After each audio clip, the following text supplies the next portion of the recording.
In this video, we are going to solve linear inequality word problems by using a graph. So reading through this word problem, it says you have 2 summer jobs. You earn $8 per hour teaching basketball and $10 per hour teaching swimming. Your goal is to earn at least $200 a week. Let X represent the number of hours you teach basketball and Y represent the number of hours you teach swimming. And then it says write an inequality for the situation above. Now, if I just take a moment and ignore this at least and pretend that I'm going to make $200, if I think about my equations, what I remember from previously is I can write in standard form an equation to represent the amount of money I will make given the number of hours I work each job.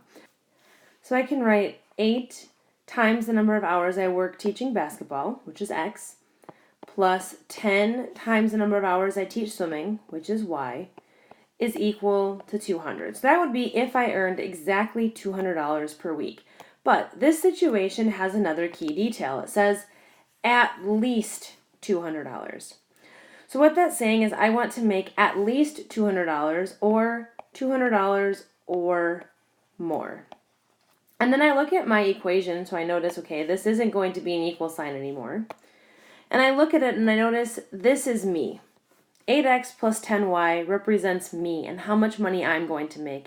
And I want to make $200 or more. So I need to set up my inequality to mirror that. I have $200, which is the equal part, or more, putting me on the bigger side of that $200. So now that I've written my inequality, I want to move forward and graph it. So I'm going to rewrite this equation so that I can easily graph.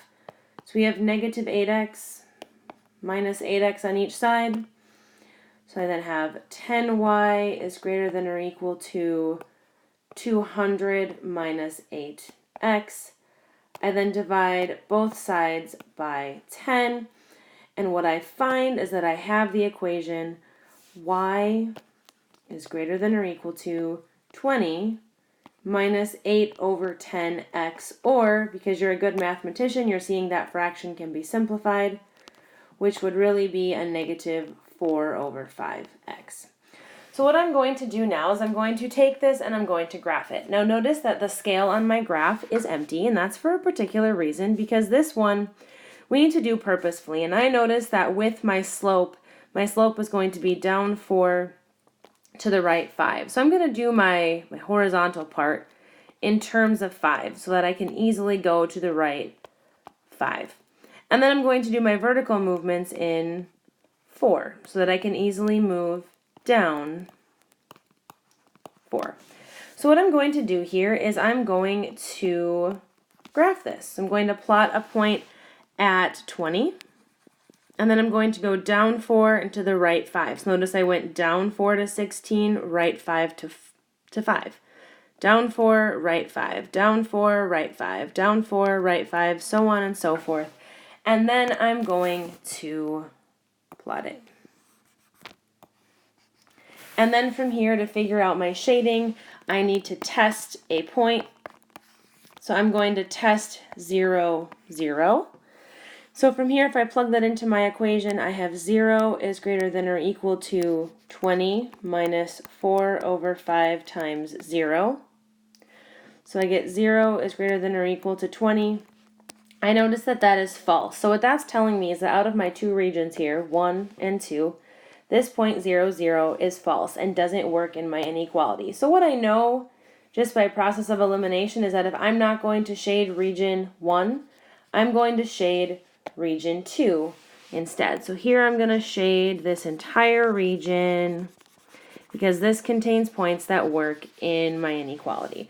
So now I've graphed my situation and I see that this shaded region right here contains all of the points that will make my inequality true. So this last part here says give 3 possible combinations. So what this is saying is give me 3 situations that you could work where you would make at least $200. So I'm going to go through and I'm going to find some points in here. So this point right here is the point 20, 12. So that's one possible combination, which is 20 hours basketball and 12 hours swimming. That's one combination. I then also see I have one right here at 5, 20. So I could work 5 hours basketball and 20 hours swimming. And then to find a third combination, I'm going to pick this one right here. So that's the point 15, 16. And here, another combination, which would be 15 hours basketball and 16 hours swimming. So essentially, these points, along with many others in that shaded region, represent combinations where I will work basketball and or swimming, and I will make at least $200 a week. Okay, so problem number 2, it says you are at the store and want to buy crackers and cheese for a party you are attending.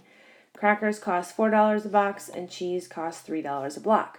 You only have $24 to spend at most. Write an inequality for the situation above. So let's just start and let's pretend this is an equation for a second, because this is a cost calculating situation. So here I would say, okay, X would be the number of boxes of crackers I would buy, and Y is equal to the number of blocks of cheese. That's what I don't know. That's what I'm ultimately trying to find.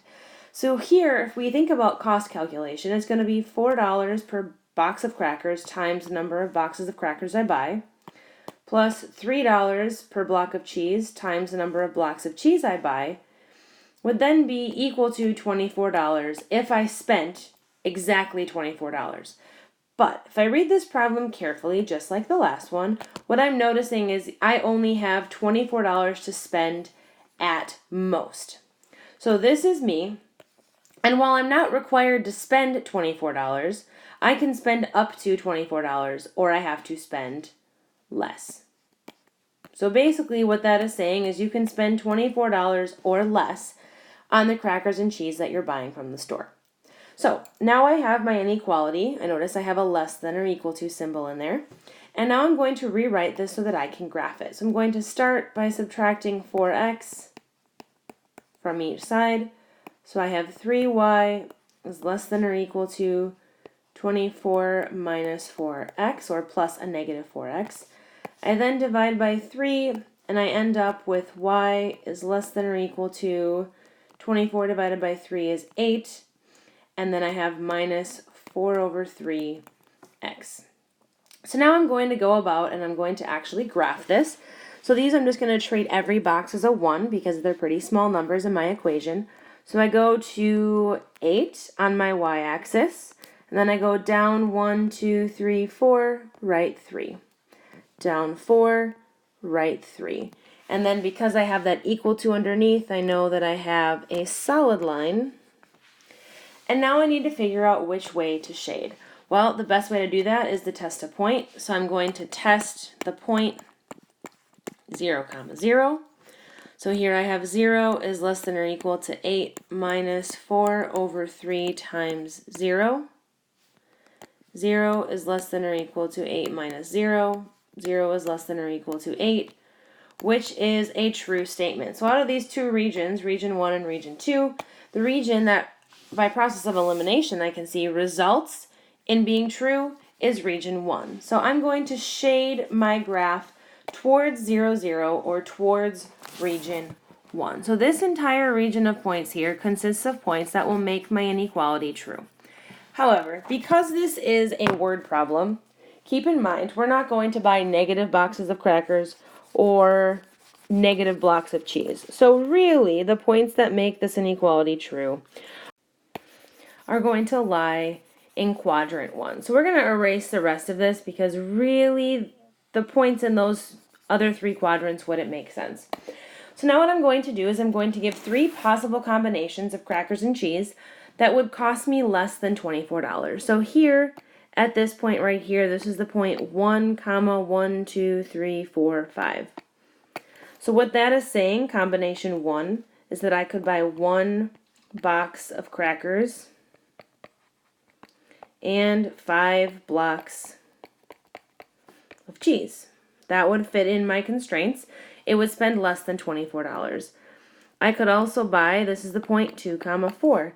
So another combination would be 2 boxes of crackers